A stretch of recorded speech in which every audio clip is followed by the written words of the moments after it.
নমস্কার বন্ধুরা, গল্প পাঠে আমি তাপস। আমি আজ আপনাদেরকে পড়ে শোনাব রানী চন্দের লেখা আমার মার বাপের বাড়ি। তো চলুন আজকের এই গল্পটি শুরু করা যাক।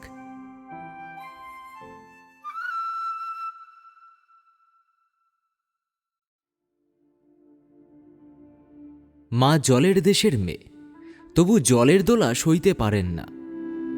নৌকোতে উঠলেই তার মাথা ঘোরে, বসে থাকা অসম্ভব হয়ে পড়ে। দিদিরও তাই।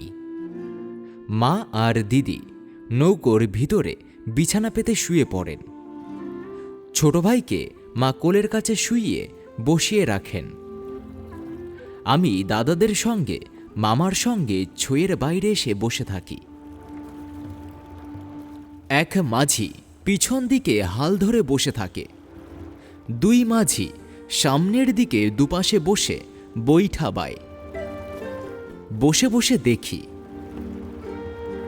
সকাল পেরিয়ে যায়। ধলেশ্বরী নদীতে নৌকো এসে পড়ে। এই ধলেশ্বরী পাড়ি দেওয়াই এক বিষম আতঙ্কের ব্যাপার। মা চোখ বুজে শুয়ে থেকে থেকেই বলে ওঠেন, ধলেশ্বরী আইলো নাকি ও মাঝি ভাই? ধলেশ্বরী এসেছে শুনে মা চোখ দুটো টিপে বালিশের ভিতরে মাথাটা আরো গুজে দেন। মাঝিরাও এওস্ত হয়ে ওঠে।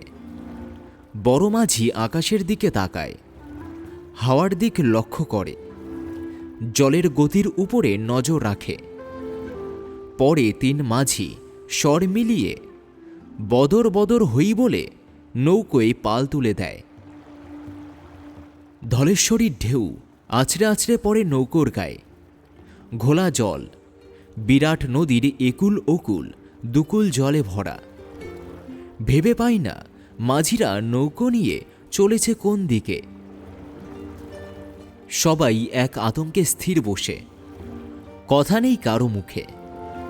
মাঝিরা শুধু থেকে থেকে হুঙ্কার দিয়ে ওঠে, বলো ভাই, বদর বদর হই। ধলেশ্বরী খ্যাপা নদী, তালে বেতালে চলে। এলোপাথারি ঢেউয়ের ধাক্কা কখনো এদিক হতে এসে লাগে, কখনো ওদিক হতে। চলার তাল ঠিক রাখতে জানে না ধলেশ্বরী। তাই হুঁশিয়ার থাকে মল্লা মাঝি যাত্রী ভরা নৌকো নিয়ে। ধলেশ্বরী পাড়ি দিয়ে শান্ত ধারায় নৌকো আসে। মা উঠে বসেন, বলেন, মাঝি ভাই রে, পারে একটু লাগাও নৌকো, দুপা একটু হাঁটি। নৌকো পাড়ে লাগে। টুপটাপ ভাই বোনেরা নৌকো থেকে লাফিয়ে পড়ি। পারে নলখাগড়ার বন, বালির চর, ছুটোছুটি করি। গত রাত্রে রান্না করে আনা লুচি, আলুর দম, হালুয়া জলের ধারে বসে খাই। খেয়ে হাত মুখ ধুয়ে আবার নৌকোয় উঠি। এবার মাঝিরা নিশ্চিন্ত মনে জলে নৌকো ভাসায়। এক মাঝি নৌকোর পিছন দিকের পাটাতন তুলে নিচে রাখা মাটির উনুনে কাঠ জ্বালে। একটা মাটির মালসাতে করে নদীর জলে চাল ধোয়। পরে চালে জলে মাটির হাঁড়ি ভরে জ্বলন্ত উনুনে বসিয়ে দেয়।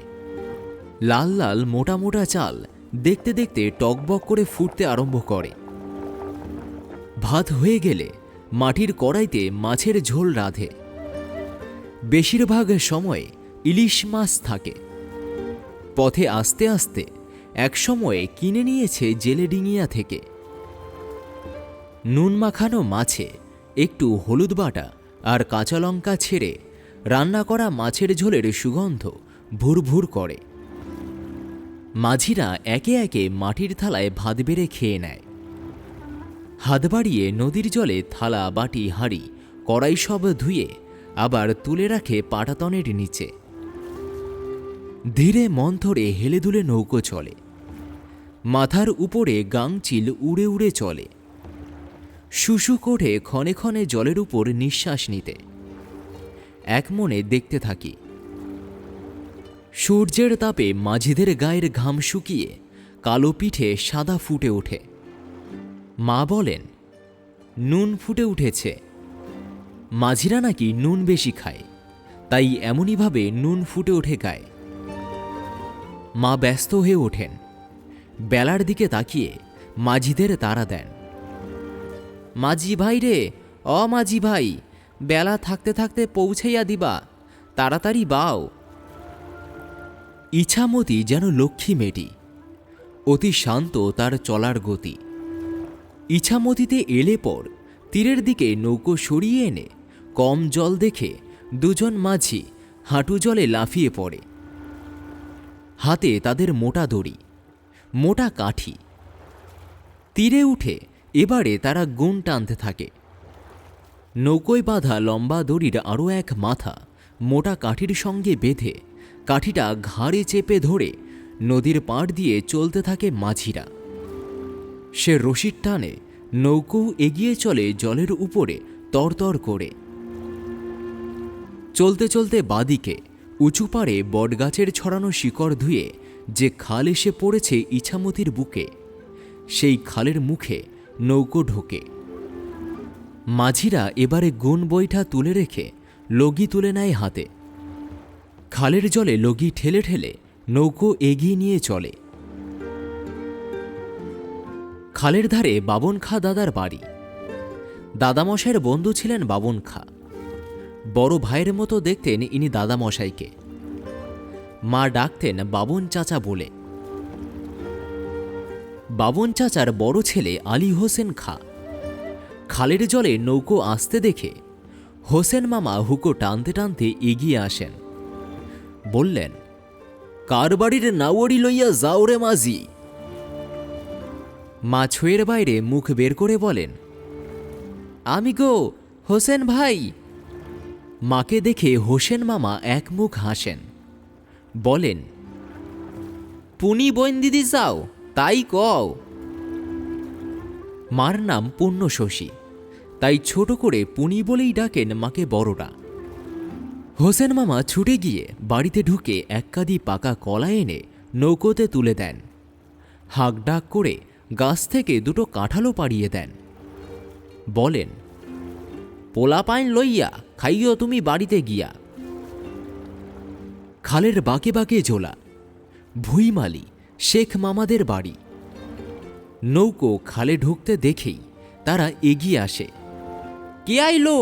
না বছরের বাড়ির পুনি বোন দিদি আইলো। মুখে মুখে বার্তা চলতে থাকে। মা বাপের বাড়িতে পা দেওয়ার আগেই দিদিমার কাছে খবর পৌঁছে যায়। টানের দিনে বাড়ির ঘাট অবধি আসে না নৌকো।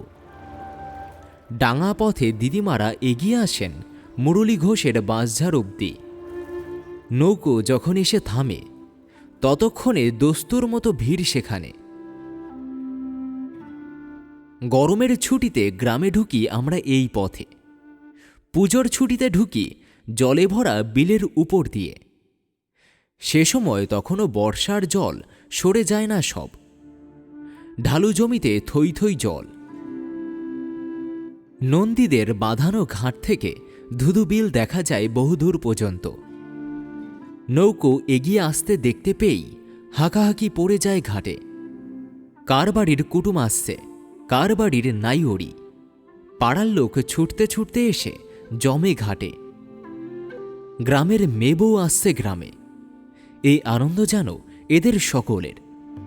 বধুরা বাদে গ্রামের আবাল বৃদ্ধ বনিতা সকলে এসে ভিড় করে ঘাটে। দূর হতে দেখা যায় সেই ভিড়। মা ততক্ষণে ছইয়ের বাইরে এসে দাঁড়িয়েছেন। এখন আর মাথা ঘোরানোর কথা মনে নেই তার। বর্ষার জমা জল, অসুবিধা নেই কোনো। একেবারে বাড়ির ঘাটে এসে লাগে নৌকো। সঙ্গে সঙ্গে গোটা গ্রাম ভেঙে পড়ে আমাদের ঘিরে। ঘর পর সকলের সমান উল্লাস, যেন সবার ঘরেই কুটুম এলো আজ। হইচই উল্লাস আনন্দে কেটে যায় বাকি বেলাটুকু। সন্ধেবেলায় শাক বেজে ওঠে ঘরে ঘরে। যে যার বাড়ি ফিরে যায়। আমরাও হাত মুখ ধুয়ে তুলসী তলায় প্রণাম করে ঘরে ঢুকি।